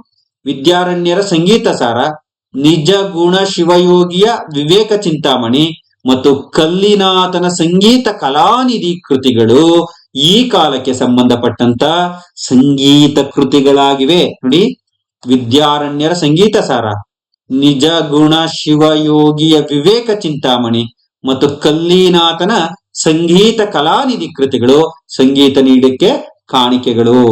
ಪುರಂದರದಾಸರನ್ನ ಕರ್ನಾಟಕ ಸಂಗೀತ ಪಿತಾಮಹ ಎಂದು ಕರೆಯಲಾಗಿದೆ. ಪುರಂದರದಾಸರನ್ನ ಕರ್ನಾಟಕ ಸಂಗೀತ ಪಿತಾಮಹ ಅಂತ ಕರೀತಾರೆ. ಇಮ್ಮಡಿ ದೇವರಾಯರನ್ನ ಗಾನ ಗಂಧರ್ವ ಗುಣ ಗಂಭೀರ. ನೋಡಿ, ಕೃಷ್ಣ ದೇವರಾಯರನ್ನಲ್ಲ. ಇನ್ನ ಕರ್ನಾಟಕದ ಸಂಗೀತದ ಪಿತಾಮಹ ಯಾರು? ಇದು ವೆರಿ ಇಂಪಾರ್ಟೆಂಟ್. ಪುರಂದರದಾಸರು. ಗಾನ ಗಂಧರ್ವ ಗುಣ ಗಂಭೀರ ಯಾರು? ಇಮ್ಮಡಿ, ಎರಡನೇ ದೇವರಾಯರು. ನಿಮ್ ಮನ್ಸಲ್ಲಿರ್ಲಿ. ನೆಕ್ಸ್ಟ್, ಇದು ವೆರಿ ಇಂಪಾರ್ಟೆಂಟ್ ನೋಡ್ರಪ್ಪ. ತುಂಬಾ ತುಂಬಾ ತುಂಬಾ ತುಂಬಾ ತುಂಬಾ ಪ್ರಶ್ನೆಗಳು ಬರ್ತವೆ. So all competitive exams PC to DC very important. ನಾನು ಕ್ರೋಢೀಕರಿಸಿ ಇಂಪಾರ್ಟೆಂಟ್ ಮಾಹಿತಿಗಳನ್ನ ಕೊಡುವ ಪ್ರಯತ್ನವನ್ನ ಮಾಡಿದೀನಿ. ನೋಡಿ, ನಿಮ್ ಯಾರ್ಯಾರ ಕಾಲಕ್ಕೆ ಯಾರ್ಯಾರು ಬಂದಿದ್ರು ಅಂತ ಆಲ್ರೆಡಿ ಡಿಸ್ಕಸ್ ಮಾಡಿದೀನಿ. ಇನ್ ಸ್ವಲ್ಪ ಬ್ರೀಫ್ ಆಗಿ ಇನ್ಫಾರ್ಮೇಶನ್ ಕೊಡೋಣ. ಡೆಪ್ತ್ ಆಗಿ ಪ್ರಶ್ನೆ ಕೇಳಿದ್ರು ನೀವು ಉತ್ತರ ಬರೀಲಿ ಅಂತ. ನಿಕೊಲೋ ಕೋಂಟಿ 1420, ಇಟಲಿಯ ವೆನಿಸಿಯೋ ನಗರದವನು. ಹೆಂಡತಿಯೊಡನೆ 1ನೇ ದೇವರಾಯನ ಆಸ್ಥಾನಕ್ಕೆ ಬಂದಿದ್ದ. ಈಗ ಆಲ್ರೆಡಿ ಹೇಳಿದೀನಿ. ನಿಕೊಲೋ ಕಾಂಟಿ 1420ರಲ್ಲಿ ಬರ್ತಾನೆ. ಇಟಲಿಯ ವೆನಿಸ್ ನಗರಕ್ಕೆ ಸೇರಿದಂತನು ಹೆಂಡತಿಯೊಂದಿಗೆ ಬಂದಂತ ವಿದೇಶಿ ಪ್ರವಾಸಿಗ ನಿಕೊಲೋ ಕಾಂಟಿ. ಇವನು ಹೇಳ್ತಾನೆ ರಾಜಧಾನಿ ಹಂಪಿ ಅತ್ಯಂತ ದೊಡ್ಡ ನಗರ. ಇವೆಲ್ಲ ನೋಡ್ಕೊಳ್ರಿ ಸ್ವಲ್ಪ, ಯಾಕಂದ್ರೆ ಒಂದು ನಿಕೊಲೋ ಕಾಂಟಿ ಪ್ರಕಾರ ವಿಜಯನಗರ ಸಾಮ್ರಾಜ್ಯದ ಬಗ್ಗೆ ಒಪಿನಿಯನ್ ಅಂತ ಕೇಳಿದಾಗ ಕಡಿದಾದ ಬೆಟ್ಟಗಳ ಮಧ್ಯೆ ಸ್ಥಾಪನೆಯಾಗಿದ್ದು 60 ಮೈಲಿ ಸುತ್ತಳತೆಯನ್ನ ಹೊಂದಿದೆ. ನಾನು ಆಗ್ಲೇ ಹೇಳಿದ್ನಲ್ಲ, ಇಲ್ಲಿನ ಜನಸಂಖ್ಯೆ 5 lakh. According to Niccolo Conti ಎಷ್ಟು ಲಕ್ಷ ಜನ ಇದ್ದಾರೆ? 5 ಲಕ್ಷ. ಇತ್ತೀಚೆಗೆ ಕೆಇಎ ಕೆಪಿಎಸ್ಸಿ ಪ್ರಶ್ನೆ ಕೇಳ್ತದೆ, ಅದಕ್ಕೆ 4 ಪಾರ್ಟ್ ಗಳಲ್ಲಿ ವಿಜಯನಗರ ಸಾಮ್ರಾಜ್ಯವನ್ನ ನಾನು ಪಾಠ ಮಾಡ್ತಾ ಇರೋದು. ಇಲ್ದಿರ ಒಂದೇ ಪಾರ್ಟ್ ಅಲ್ಲಿ 1.5 ಗಂಟೆ ಹೇಳ್ಬಿಡ್ತಿದೆ ಇಂಪಾರ್ಟೆಂಟ್. ಇಷ್ಟು ಕಷ್ಟಪಟ್ಟು ಪಾಠ ಮಾಡ್ತಾ ಇದ್ದೀನಿ ನೋಡಿ. ರಿಸಲ್ಟ್ ಬೇರೆ, ನೀವು ಎಫರ್ಟ್ ಹಾಕಿ ಓದ್ಬೋದು, ಎಫರ್ಟ್ ಹಾಕಿ ಬರಿಬಹುದು. ಅವತ್ತಿನ ಅದೃಷ್ಟ, ಅವತ್ತು ನೀನ್ ಓದಿರ್ತಕ್ಕಂಥದ್ದು, ಬಂದಿರ್ತಕ್ಕಂಥದ್ದು, ತಂದೆ ತಾಯಿ ಮಾಡಿರ್ತಕ್ಕಂಥ ಪುಣ್ಯ, ಅವತ್ತಿನ ಟೈಮು ಎಲ್ಲವೂ ವರ್ಕ್ ಆಗ್ಬೇಕು. ಆ ರೀತಿ ನಾನು ಎಫರ್ಟ್ ಹಾಕಿ ಪಾಠ ಮಾಡೋ ಕೆಲಸ ಮಾಡ್ತಾ ಇದ್ದೀನಿ. ಇದೇ ಕ್ವಶನ್ ನ ಫ್ರೇಮ್ ಮಾಡ್ತೀನಿ ಅಂತ ಹೇಳಕ್ ನಾನೇನು ಎಕ್ಸಾಮಿನರ್ ಅಲ್ಲ, ಅಥವಾ ವಿಚಾರ ಇಷ್ಟೇ ಐತಪ್ಪ ಇಷ್ಟರೊಳಗೆ ಕೇಳ್ತಾರಪ್ಪ ಅಂತ ಹೇಳಕ್ ಇದು ಅದರ್ ಸಬ್ಜೆಕ್ಟು ಅಲ್ಲ, ಇದು ಹಿಸ್ಟ್ರಿ ಸಬ್ಜೆಕ್ಟು. ನೀವು ನನ್ನ ಮನೇಲಿ ನೀವು ನೋಡಿದ್ರೆ ಒಂದು ಹಿಸ್ಟ್ರಿ ಗ್ರಂಥಾಲಯವೇ ಇದೆ. ಅದನ್ನು ಓದಕ್ಕೆ ನನ್ಗೆ 2 ಜನ್ಮ ಬೇಕು. ಅಂತದ್ರಲ್ಲಿ ನಾವೆಲ್ಲ ಕವರ್ ಮಾಡ್ತೀವಿ ಅಂದ್ರೆ ಮೂರ್ಖರಾಗ್ತೀವಿ. ನಾವೇನು ಇತಿಹಾಸದ ಪಿತಾಮಹ ಅಂತ ಹುಡುಗರು ಅಂದ ತಕ್ಷಣ ಅಂತ ನಾವು ಭಾವಿಸ್ಕೊಬಿಟ್ರೆ ನಮ್ಮಂತ ಮೂರ್ಖರಿಂದ ಒಬ್ರಿಲ್ಲ. ಹಾಗಾಗಿ 100ಕ್ಕೆ 100 ಹೃದಯಪೂರ್ವಕ ಪ್ರಯತ್ನವನ್ನ ಮಾಡುವ ಕೆಲಸವನ್ನಂತೂ ನನ್ನ ಅನುಭವ ಬಳಸಿ ಮಾಡ್ತೀನಿ. ನೀವು ಎಫರ್ಟ್ ಹಾಕೋದ್ರಿ. ಕೃಷ್ಣ ಹೇಳಿಲ್ವಾ, ಕರ್ಮ ನೀನ್ ಮಾಡು, ಫಲಾಫಲ ದೇವ್ರಿಗೆ ಬಿಟ್ಬಿಡು ಅಂತ. ಆ ವಾಕ್ಯದಂತೆ ನಾವು ಬದುಕ ಪ್ರಯತ್ನ ಮಾಡೋಣ. 5 ಲಕ್ಷ ಜನ ಇದ್ರು ಅಂತ ನಿಕೊಲೋ ಕಾಂಟಿ ಹೇಳಿದರೆ. 90,000 ವೀರ ಯೋಧರಿದ್ರು. ಕೇಳ್ತಾರೆ, ಅಕಾರ್ಡಿಂಗ್ ಟು ನಿಕೊಲೋ ಕಾಂಟಿ ಪ್ರಕಾರ ಹಂಪೆ 60 ಮೈಲಿ ಸುತ್ತಳತೆಯನ್ನು ಹೊಂದಿತ್ತು. ಇಲ್ಲಿ 5 ಲಕ್ಷ ಜನ ಇದ್ರು, 90,000 ಜನ ವೀರ ಸೈನಿಕರಿದ್ರು. ಇಲ್ಲಿ 5 ಲಕ್ಷ ಜನ ಇದ್ರು, 90,000 ವೀರ ಸೈನಿಕರಿದ್ರು ಅಂತ ಕೇಳ್ತಾರೆ. ಯಾರು? According to Niccolo Conti. So ಇಲ್ಲಿ ಬಹಳ ಮುಖ್ಯವಾಗಿರ್ತಕ್ಕಂಥದ್ದು ಏನಪ್ಪಾ ಅಂದ್ರೆ,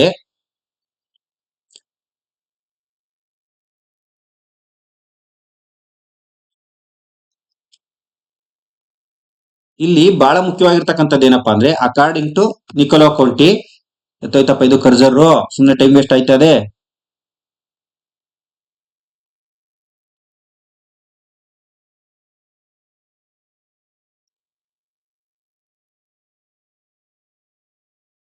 ಒಂದೊಂದ್ಸಲಿ ಟೆಕ್ನಿಕಲ್ ಪ್ರಾಬ್ಲಮ್ಗಳು ಇರ್ತಾವಲ್ರಿ, ನಮಗೆ ಗೊತ್ತಾಗಲ್ಲ ಇದನ್ನ ಹೆಂಗ್ ಮಾಡ್ಬೇಕು ಅಂತ. ಹಂಗಾಗಿ ಕ್ಲಾಸ್ ಈಗ ಬಂತು ಮುಂದುವರ್ಸೋಣ. ಒಂದೊಂದ್ಸಲಿ ಟೆಕ್ನಿಕಲ್ ಪ್ರಾಬ್ಲಮ್ಗಳು ನಮಗೆ ಗೊತ್ತಾಗಲ್ಲ, ಏನ್ ಮಾಡ್ಬೇಕು ಅಂತಾನೆ ಗೊತ್ತಾಗಲ್ಲ. ಸೊ ಓಕೆ, ನೋಡ್ರಿ ಇಲ್ಲಿ ನ್ಯೂನಿಜ್ ಸರಿ ಯಾರು? ಈಗ ನಿಕೊಲೋ ಕಾಂಟಿ ಬಗ್ಗೆ ಮಾತಾಡಿದೆ ನಾನು. ನೆಕ್ಸ್ಟ್ ಇಲ್ಲಿ ಪರ್ಷಿಯಾದ ಅಬ್ದುಲ್ ರಜಾಕ್. ನೆಕ್ಸ್ಟ್ ಇನ್ನೊಬ್ಬ ಯಾರು? ಪರ್ಷಿಯಾದ ಅಬ್ದುಲ್ ರಜಾಕ್ 1443. ಈತ 2ನೇ ದೇವರಾಯನ ಆಸ್ಥಾನಕ್ಕೆ ಭೇಟಿ ನೀಡಿರ್ತಾನೆ. ನನಗೆ ಆಲ್ರೆಡಿ ಹೇಳಿದ್ದೀನಿ, 2ನೇ ದೇವರಾಯನ ಆಸ್ಥಾನಕ್ಕೆ ಬಂದಿರ್ತಾನೆ. ಇವನ ಕೃತಿ the history of Persia. The history of Persia. 2ನೇ ದೇವರಾಯನ ಆಸ್ಥಾನಕ್ಕೆ ಭೇಟಿ ನೀಡಿದ್ದ ಇವನ ಕೃತಿ ಯಾವ್ದು ಹೇಳ್ರಿ? ದ ಹಿಸ್ಟರಿ ಆಫ್ ಪರ್ಷಿಯಾ ಅಂತಕ್ಕಂಥ ಕೃತಿ. ಇಲ್ಲಿ 300 ಬಂದರುಗಳಿವೆ ಅಂತ ಹೇಳಿದಾನೆ ನೋಡ್ರಿ. ಪರ್ಷಿಯಾದ ಅಬ್ದುಲ್ ರಜಾಕ್ 2ನೇ ದೇವರಾಯನ ಆಸ್ಥಾನಕ್ಕೆ ಬಂದಿದ್ದ, ವೆರಿ ಇಂಪಾರ್ಟೆಂಟ್. ಇವನ ಕೃತಿ ದ ಹಿಸ್ಟರಿ ಆಫ್ ಪರ್ಷಿಯಾ. ಇಲ್ಲಿ 300 ಬಂದರುಗಳಿವೆ. ಅಕಾರ್ಡಿಂಗ್ ಟು ಪರ್ಷಿಯಲ್ ಅಬ್ದುಲ್ ರಜಾಕ್ ಪ್ರಕಾರ ವಿಜಯನಗರದಲ್ಲಿ ಎಷ್ಟು ಬಂದರುಗಳಿವೆ? 300. ರತ್ನ, ವಜ್ರ, ವೈಡೂರ್ಯಗಳನ್ನ ಬಹಿರಂಗವಾಗಿ ಮಾಡ್ತಿದ್ರು ನೋಡಿ. ಈತನ ಪ್ರಕಾರ ಮಹಾನವಮಿ ಅತ್ಯಂತ ವೈಭವದ ಹಬ್ಬ. ಅಬ್ದುಲ್ ರಜಾಕನ ದಾಖಲೆಗಳು ನೋಡಿ, ಆತ ಸಂಗ್ರಹಿಸಿರ್ತಕ್ಕಂಥ ದಾಖಲೆಗಳನ್ನ ನಾವು ಮಾತಾ ಅಸ್ ಸದೈನ್ ವ ಮಗ್ನಾ ಹೆಲ್ ಬ ಡ್ರೈನ್ ಎಂಬ ಹೆಸರಿನಲ್ಲಿ ದಾಖಲಿಸಿದ್ದಾನೆ. ಏನೇನ್ ದಾಖಲೆಗಳಿವೆ? ಮಾತಾ ಅಸ್ ಸದೈನ್ ವ ಮಗ್ನಾ ಎಲ್ ಬ ಡ್ರೈನ್. IAS ಅಲ್ಲಿ ಕೇಳಿದಾರಪ್ಪ, ಆದ್ರಿಂದ ಇದನ್ನ ಅಪ್ಡೇಟ್ ಮಾಡಿದೀನಿ. ರಜಾಕನ ದಾಖಲೆಗಳನ್ನ ಯಾವ ಹೆಸರಿನಲ್ಲಿ ಕರೀತಿದ್ದರು ಅಂತ ನೋಡಿ. ಈತ ಹೊನ್ನಾವರ ಬಂದರಿನ ಮೂಲಕ ವರ್ಣಚಿತ್ರಗಳೊಂದಿಗೆ ಓದನು ನೋಡಿ. ನಮ್ ದೇಶದಿಂದ ಏನ್ ತಾಂಡೋದ ಅಂದ್ರೆ ಇವನು ಪೇಂಟಿಂಗ್ಸ್ ತಾಂಡೋದ. ಈಗ ನೋಡಿ ಕೇಳಿದರೆ ಇದನ್ನ ಎಕ್ಸಾಮ್ ಅಲ್ಲಿ 3 ಪಾಯಿಂಟ್ ಮಾಡಿ. ಈತ ಯಾವ ಬಂದರಿನ ಮೂಲಕ ಓದ ಅಂತ? ಹೊನ್ನಾವರ ಬಂದರಿನ ಮೂಲಕ ಈತ ಹೋಗಿದ್ದು, ಅರ್ಥ ಮಾಡ್ಕೊಳ್ಳಿ. ನೆಕ್ಸ್ಟ್ ರಷ್ಯಾದ ನಿಕೇಟಿನ್. 3ನೇನು ಅಬ್ದುಲ್ ರಜಾಕ್, ವೆರಿ ಇಂಪಾರ್ಟೆಂಟ್. ರಷ್ಯಾದ ವರ್ತಕ ಈತ, ವ್ಯಾಪಾರಿ ಈತ. ವಿರೂಪಾಕ್ಷನ ಆಸ್ಥಾನಕ್ಕೆ ಭೇಟಿ ನೀಡಿರ್ತಾನೆ ಮತ್ತು ಬೀದರ್ಗೂ ಬಹುಮನಿ ಸುಲ್ತಾನ್ರಿಗೂ ಮತ್ತು ವಿಜಯನಗರಕ್ಕೂ ಭೇಟಿ ನೀಡಿದಂತ ವಿದೇಶಿ ಯಾತ್ರಿಕ ರಷ್ಯಾದ ನಿಕೇಟಿನ್. ವಿರೂಪಾಕ್ಷನ ಆಸ್ಥಾನಕ್ಕೆ ವಿಜಯನಗರಕ್ಕೂ ಬರ್ತಾನೆ, ಬೀದರ್ಗೂ ಹೋಗ್ತಾನೆ. ರಷ್ಯಾದ ವ್ಯಾಪಾರಕ್ಕೋಸ್ಕರ ಬರ್ತಾನೆ. ಇವನ್ ಪ್ರಕಾರ ವಿಜಯನಗರದಲ್ಲಿ 1,00,000 ಕಾಲಾಳದಳ 50,000 ಅಶ್ವಪಡೆ ಇತ್ತು. ಕೇಳಬಹುದು ನಿಮ್ಗೆ ಏನಂತ ಕೇಳಬಹುದು, ನೋಡಿ ರಷ್ಯಾದ ವಿದೇಶಿ ಪ್ರವಾಸಿಗರು ವಿಜಯನಗರಕ್ಕೆ ಭೇಟಿ ಕೊಟ್ಟಿರ್ತಕ್ಕಂಥವ್ರು ನೋಡಿ ಏನೇನ್ ಕೇಳ್ತಾನೆ ಗೊತ್ತಾ, ವಿದೇಶಿ ಪ್ರವಾಸಿಗರದು ಒಂದು ಪಟ್ಟಿ, ಈ ಕಡೆ ಅವ್ರ ಸ್ಟೇಟ್ಮೆಂಟ್, ಮ್ಯಾಚ್ ದಿ ಫಾಲೋಯಿಂಗ್, ಸರಿಯಾದ ಹೇಳಿಕೆಗಳೆಷ್ಟು, ತಪ್ಪಾದ ಹೇಳಿಕೆಗಳೆಷ್ಟು ಅಂತ ಕೇಳ್ತಾರೆ. 1,00,000 ಕಾಲ್ದಳ 50,000 ಅಶ್ವಪಡೆ ಇತ್ತು. ಹಿಂದೆ ಏನನ್ನ ಕೇಳಿದಾರ? ಎಸ್, ಕೆಸೆಟ್ ನೆಟ್ಟು IAS ಅಲ್ಲಿ ಕೇಳಿದರೆ. ಇವತ್ತು KEA ಅದೇ ರೇಂಜ್ ಪ್ರಶ್ನೆ ಪತ್ರಿಕೆ ತೆಗೆಯೋದ್ರಿಂದ ಇದು ಬರುವ ಸಾಧ್ಯತೆಗಳು ಇರ್ತವೆ. 3 ಕಡೆ ಕೋಟೆಗಳಿದ್ದು ಅಂತ ಹೇಳ್ತೇನೆ ನಿಮ್ಮ ಪ್ರಕಾರ ಕೇಳ್ತಾರೆ. ಇವೆಲ್ಲ ಡೆಪ್ತು ನೆನ್ಪಿಟ್ಕೊಂಡ್ರೆ ನಾನು ತಮಾಷೆ ಪಾಠ ಮಾಡ್ತಾ ಇಲ್ಲ. ಒಂದು ಕಡೆ ತುಂಗಾಭದ್ರಾ ನದಿ ಹರಿಯುತ್ತದೆ, ಮತ್ತೊಂದು ಕಟ್ಟೆಯ ಬದಿಗೆ ದಟ್ಟವಾದ ಕಾಡಿತ್ತು. ಒಂದ್ ಕಡೆ ನದಿ ಇತ್ತು, ಇನ್ನೊಂದ್ ಕಡೆ ಕಾಡಿತ್ತು. ದುರ್ಗಮಯವಾದ ಸುರಕ್ಷಿತ ನಗರ. ಅಕಾರ್ಡಿಂಗ್ ಟು ರಷ್ಯಾದ ನಿಕೇಟಿನ್ ಇದನ್ನ ಸುರಕ್ಷಿತ ನಗರ ಅಂತಾನೆ. ಒಂದೊಂದು line up to KS very important. Next, ಪೋರ್ಚುಗಲ್ನ ಡುರೆಟ್ ಬರ್ಬೋಸಾ 1515. ಪೋರ್ಚುಗಲ್ನ ಡುರೆಟ್ ಬರ್ಬೋಸ್ 1515 ಈತ ಕೃಷ್ಣದೇವರಾಯನ ಆಸ್ಥಾನಕ್ಕೆ ಭೇಟಿ ನೀಡಿದ್ದ. ವಿಜಯನಗರ ಭವ್ಯ ಶ್ರೀಮಂತ ಸಮೃದ್ಧವಾಗಿತ್ತು. ಇಲ್ಲಿ ವಜ್ರಗಳು ಬಹಳ ಸಿಗ್ತವೆ ಅಂತ ಹೇಳ್ತಾನೆ ನೋಡ್ರಿ. ರಾಜನು ಕರುಣಾಮಯಿ ಅಂತ ಹೇಳ್ತಾನೆ ಡುರೆಟ್ ಬರ್ಬೋಸಾ. ನೋಡಿ, ಇಲ್ಲಿ ಅರಮನೆಯ ಬಾಗಿಲುಗಳನ್ನ ಸ್ತ್ರೀಯರು ಕಾಯ್ತಾ ಇದ್ರು, ವಾಚ್ಮ್ಯಾನ್ ಕೆಲಸ ಸ್ತ್ರೀಯರು. ನಾನು ಅವತ್ತು ಹೇಳಿದೆ, ಅರಮನೆಯ ಕಾವಲು ಪಹರೆ ಪದ್ಧತಿ ಪೋರ್ಚುಗಲ್ ಡುರೆಟ್ ಬಾರ್ಬೋಸಾ ಮೆನ್ಷನ್ ಮಾಡದಂತೆ ಮಹಿಳೆಯರಿಗೆ ಮೀಸಲಾಗಿತ್ತು. ಇಲ್ಲಿ ಸತಿ ಪದ್ಧತಿ ಇತ್ತು ಅಂತ ಉಲ್ಲೇಖಿಸಿದ್ದಾನೆ. ಇವೆಲ್ಲ ಸೋಷಿಯಲ್ ಲೈಫ್ಗೆ ವೆರಿ ಇಂಪಾರ್ಟೆಂಟ್ ಆಗ್ತವೆ. ನೆಕ್ಸ್ಟ್, ಭಟ್ಕಳ ಅಂದಿನ ಪ್ರಮುಖ ಬಂದರಾಗಿದ್ದು ಇದರ ಮೂಲಕ ವಿದೇಶಿ ವ್ಯಾಪಾರ ನಡೀತಾ ಇತ್ತು. ಯಾರ ಪ್ರಕಾರ? ಬರ್ಬೋಸನ ಪ್ರಕಾರ ಭಟ್ಕಳ ಪ್ರಮುಖ ಬಂದರು. ಬರ್ಬೋಸ್ ನಿಕೇಟಿನ್ ಹೊನ್ನಾವರ ಬಂದರಿನ ಮೂಲಕ ಹೋದ, ಇವನು ಭಟ್ಕಳ ಪ್ರಮುಖ ಬಂದರು ಅಂತ ಹೇಳ್ದ. ಕುದುರೆಗಳು ಮುತ್ತುರತ್ನಗಳು ತರ್ಸ್ಕೊತಾ ಇದ್ರು ಹೆಚ್ಚಿಗೆ. ಶ್ರೀಲಂಕಾ ಪೆರು ದೇಶಗಳಿಂದ ವ್ಯಾಪಾರಕ್ಕೆ ಆಭರಣ ಮಾರಾಟಕ್ಕೆಂದು ವರ್ತಕರು ಇಲ್ಲಿಗೆ ಬರ್ತಾ ಇದ್ರು. ನಾವು ಚಿನ್ನ ಬೆಳ್ಳಿನ ರೋಡಲ್ಲಿ ಅಳಿತಾ ಇದ್ವಲ್ಲ, ಶ್ರೀಲಂಕಾ ಪೆರು ದೊರೆಗಳು ಬಂದು ಇಲ್ಲಿಂದ ಕೊಂಡ್ಕೊಂಡಾಗ ಅವ್ರ ದೇಶದಲ್ಲಿ ವ್ಯಾಪಾರವನ್ನ ಮಾಡ್ತಾ ಇದ್ರು ಅಂತ ಈತ ಉಲ್ಲೇಖಿಸಿದಾನೆ. ಏನ್ ಹುಡುಗಾಟನೇನ್ರಿ, ನಮ್ ದೇಶಕ್ಕೆ ಚಿನ್ನ ಬೆಳ್ಳಿಗೋಸ್ಕರ ವಿದೇಶದಿಂದ ಬರ್ತಾರೆ ಅಂದ್ರೆ ಇದನ್ನೆಲ್ಲ ವಿದೇಶಿಗರು ಮೆನ್ಷನ್ ಮಾಡಿರೋದು. ಇದನ್ನ ಯಾವ್ದು ನಮ್ ದೇಶದವರು ರಾಜನ ಉತ್ಪ್ರೇಕ್ಷೆ ಮಾಡಕ್ ಬರ್ದಿರೋದಲ್ಲ, ಓಲೈಸಕ್ ಬರ್ದಿರೋದಲ್ಲ. ವಿದೇಶಿಗರು ತಾವು ಕಣ್ಣಾರೆ ಕಂಡಂತ ಅಂಶಗಳನ್ನ ಮೆನ್ಷನ್ ಮಾಡಿರ್ತಕ್ಕಂಥದ್ದು. ನೋಡಿ, ನಿಮ್ಗೆ ಕೇಳಿದ್ರೆ ಒಂದು ಎಕ್ಸಾಂಪಲ್, ವಿಜಯನಗರ ರಾಜ್ಯವನ್ನ ನರಸಿಂಗ ರಾಜ್ಯ ಎಂದು ಕರೆದ ವಿದೇಶಿ ಯಾತ್ರಿಕ ಯಾರು? Very very very very very important. KSET exam ಅಲ್ಲಿ ಕೇಳಿದರೆ ಯಾರು? ನಮ್ಮ ಡುರೆಟ್ ಬರ್ಬೋಸಾ ಇದ್ನಲ್ಲ, ಈತ ವಿಜಯನಗರವನ್ನ ನರಸಿಂಹ ರಾಜ್ಯ ಅಂತ ಕರೆದಿದ್ದ. ವೆರಿ ಇಂಪಾರ್ಟೆಂಟ್ PC ಹುಡುಗರು. ನೆಕ್ಸ್ಟ್, ಪೋರ್ಚುಗಲ್ನ ಡೊಮಿಂಗೋ ಫಯಾಸ್ 1520 ಬರ್ತಾನೆ. ಕೃಷ್ಣದೇವರಾಯನ ಆಸ್ಥಾನಕ್ಕೆ ಬರ್ತಾನೆ. ನರಸಿಂಗ ರಾಜ್ಯದ ರಾಜಧಾನಿ ಹಂಪಿ ಜನಭರಿತವಾಗಿತ್ತು ಅಂತ ಹೇಳ್ತಾನೆ. ಕೋಟೆ ಅರಮನೆಗಳು ಸುಂದರವಾಗಿತ್ತು ಅಂತಾನೆ. ನೋಡಿ, ರೋಮ್ ನಗರಕ್ಕೆ ಕಂಪೇರ್ ಮಾಡ್ಬಿಡ್ತಾನೆ. ರೋಮ್ ನಗರದಷ್ಟು ದೊಡ್ಡದಾಗಿತ್ತು ಅಂತ ಹೇಳ್ತಾನೆ. ಅರಮನೆಗಳು ಮಾನವ ನಿರ್ಮಿತ ಅಲ್ಲ, ದೇವರು ನಿರ್ಮಿತ ಅಂತ ಹೇಳ್ಬೋದು ಅಂತ.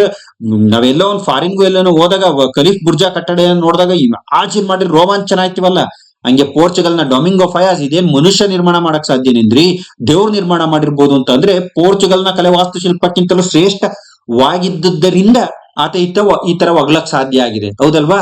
ಇದಾದ್ಮೇಲೆ ಇಲ್ಲಿನ ವಿಶಿಷ್ಟ ಹಣ್ಣು ಹಂಪಲುಗಳ ಬಗ್ಗೆ ವಿವರಿಸಿದಾನೆ. ಸೊ ಇಲ್ಲಿನ ಹಣ್ಣು ಹಂಪಲುಗಳ ಬಗ್ಗೆನೂ ಕೂಡ ವಿವರಿಸಿದಾನೆ. ಶುಕ್ರವಾರ ಪ್ರಾಣಿಗಳ ಸಂತೆ ನಡೀತಿತ್ತು ಅಂತ ಹೇಳಿದಾನೆ. ನೋಡಪ್ಪ, ವಿದೇಶಿಗರು ಅವರ ಸ್ಟೇಟ್ಮೆಂಟ್ಗಳು ವೆರಿ ಇಂಪಾರ್ಟೆಂಟ್. ನಾನ್ ನಿಮ್ಗೆ ಯಾವ ತರ ಅರ್ಥ ಮಾಡಿಸ್ಬೇಕೋ ಗೊತ್ತಿಲ್ಲ, ಓದ್ಕೊಳ್ರಿ ಅಂತ ಹೇಳ್ಬೋದಷ್ಟೇ. ರಾಜ್ಯದಲ್ಲಿ ವಿದೇಶಿಗರಿಗೆ ಮುಕ್ತ ಪ್ರವೇಶವಿತ್ತು. ನಾವೆಲ್ಲೂ ನಿರ್ಬಂಧವನ್ನ ಮಾಡ್ತಾ ಇರ್ಲಿಲ್ಲ. Next, Nuniz very important. ಪೋರ್ಚುಗಲ್ನ ಪ್ರವಾಸಿಗ ಈತ ಕೂಡ ಯಾವ್ಯಾವ ದೇಶದವರು ಅನ್ನೋದು ಚೆನ್ನಾಗಿ ಗೊತ್ತಿರ್ಬೇಕು. ಯಾರ್ಯಾರ ಆಸ್ಥಾನಕ್ಕೆ ಬಂದಿದ್ರು ಅನ್ನೋದು ಗೊತ್ತಿರ್ಬೇಕು. ನ್ಯೂನಿಜ್ ಅಚ್ಯುತರಾಯನ ಆಸ್ಥಾನಕ್ಕೆ ಬಂದು ರಾಜನ ಧಾರ್ಮಿಕ ವೈಶಾಲ್ಯತೆ ಗುಣವಂತಿಕೆಗೆ ಹೆಸರಾಗಿದ್ದ ಅಂತ ವರ್ಣನೆ ಮಾಡಿದ್ದಾನೆ. ಸಿಂಹಾಸನದ ಬಳಿ ಕುರಾನಿನ ಪ್ರತಿಯನ್ನ ಈತ ಗಮನಿಸಿದಾನೆ.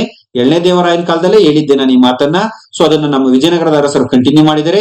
ಇಲ್ಲಿನ ಜನರು ದನವನ್ನು ಹೊರತುಪಡಿಸಿ ಎಲ್ಲ ರೀತಿ ಮಾಂಸ ತಿಂತಾರೆ. ನಾವು ಮಾಂಸಾಹಾರಿಗಳಾಗಿದ್ದು ಅನ್ನೋದು ಎಲ್ಲರಿಗೂ ಗೊತ್ತಿರೋ ವಿಚಾರ.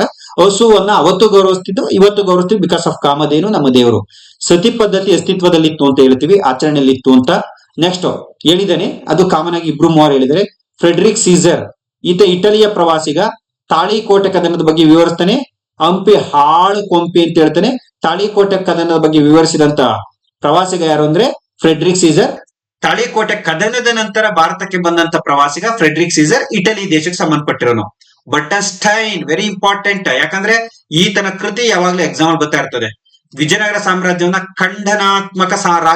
ಖಂಡಾತ್ಮಕ ರಾಜ್ಯ ಅಂತಾನೆ. ಇಂಗ್ಲಿಷ್ ಅಲ್ಲಿ ನೋಡ್ಕೊಬಿಡ್ರಿ, ಇದು ವೆರಿ ಇಂಪಾರ್ಟೆಂಟ್. ಯಾಕಂದ್ರೆ ಕನ್ನಡದಲ್ಲಿ ಒಂದ್ಸರಿ ವರ್ಡ್ ಬೇರೆ ಕೊಡ್ತಾನೆ. ನಿಮ್ಗೆ ಏನಾರ ಈ ತರ ಕೇಳಿದ್ರೆ ಇಂಗ್ಲಿಷ್ ಸ್ಟೇಟ್ಮೆಂಟ್ ನೋಡ್ಕೊಡ್ರಿ. ಪೇಪರ್ ಅಲ್ಲಿ ಇಂಗ್ಲಿಷ್ ವರ್ಷನ್ ಇರುತ್ತಲ್ವಾ, ಸೀಜ್ಮೆಂಟ್ರಿ ಸ್ಟೇಟ್ ಅಂತ ವಾದ ಮಾಡಿದ್ದಾನೆ, ಖಂಡಾತ್ಮಕ ರಾಜ್ಯ ಅಂತ. ಈತ ವಿಜಯನಗರದ ಬಗ್ಗೆ ಬರೆದಂತ ಕೃತಿ very important, very important, very important. ಏನು ಅಂತ ಬರೆದಿದ್ದಾನೆ ಅಂದ್ರೆ, Vijayanagara origin of the city and the empire. Sorry Burton Stein ಎಲ್ಲ ಬರ್ದಿರೋದು ಎನ್ ವೆಂಕಟರಮಣಯ್ಯ ನೋಡಿ.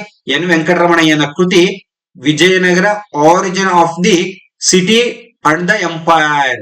Vijayanagara origin of the city and the empire. ಇನ್ನೊಂದ್ಸಲಿ ಕೇಳಿಸ್ಕೊಡ್ರಿ, Vijayanagara origin of the city and the empire ಕೃತಿಯನ್ನ ಎನ್ ವೆಂಕಟರಮಣಯ್ಯ ರಚಿಸಿದ್ದಾರೆ. ಬಟನ್ ಸ್ಟೈನು ಖಂಡನಾತ್ಮಕ ಸೀಜ್ಮೆಂಟ್ರಿ ಸ್ಟೇಟ್ ಅಂತ ಕರೆದಿದ್ದಾನೆ. ಎನ್ ವೆಂಕಟರಮಣಯ್ಯ ಈ ಕೃತಿ ಹೆಚ್ಚು ಎಕ್ಸಾಂಪಲ್ ಬಂದಿದೆ.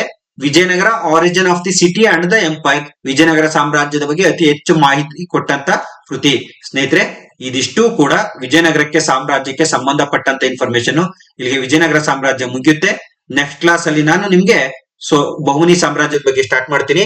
ಮತ್ತೆ ಬಹಳ ಹುಡುಗರು ಸಾಕಷ್ಟು MCQs ಗಳನ್ನ ಮಾಡಿ ಅಂತ ಹೇಳಿದ್ರ, ನಾನು KEA ಯಾವ ರೀತಿ ಪ್ರಶ್ನೆಗಳನ್ನ ಕೇಳ್ಬೋದು, ಯಾವ ಚಾಪ್ಟರ್ ಮೇಲೆ ಪ್ರಶ್ನೆಗಳನ್ನ ಕೇಳ್ಬೋದು ಅಂತಕ್ಕಂಥದ್ನ ಅಸ್ಯೂಮ್ ಮಾಡಿ ಒಂದಷ್ಟು ಪ್ರಶ್ನೆಗಳ ಮಾದರಿಯನ್ನ ಪ್ರಿಪೇರ್ ಮಾಡ್ತಾ ಇದ್ದೀನಿ. ಕಂಟಿನ್ಯೂಸ್ ಸರಣಿ ವಿಡಿಯೋಗಳನ್ನ ಮಾಡ್ಕೊಡ್ತೀನಿ ನಾಳೆಯಿಂದ. ಸೊ ಆ ಮಾದರಿ ಪ್ರಶ್ನೋತ್ತರಗಳು ಕೂಡ ನಾಳೆಯಿಂದ ನಾನು ನಿಮ್ಗೆ ಅಪ್ಲೋಡ್ ಮಾಡ್ತಕ್ಕಂಥ ಪ್ರಯತ್ನ ಮಾಡ್ತೀನಿ. ಜೊತೆಗೆ ಕರ್ನಾಟಕ ಹಿಸ್ಟರಿ ಮುಗಿಸ್ತಕ್ಕಂಥ ಪ್ರಯತ್ನವನ್ನ ಮಾಡ್ತೀನಿ. ಸದಾ ನಿಮ್ಮ ಬೆಂಬಲ ನನ್ನ ಮೇಲೆ ಇರಲಿ, ನನ್ನ ಪ್ರಯತ್ನಕ್ಕೆ ನಿಮ್ಮ ಪ್ರೋತ್ಸಾಹ ಇರಲಿ ಅಂತ ಹೇಳ್ತಾ ಇಂದಿನ ತರಗತಿಯನ್ನು ಮುಗಿಸ್ತೀನಿ. ಧನ್ಯವಾದಗಳು.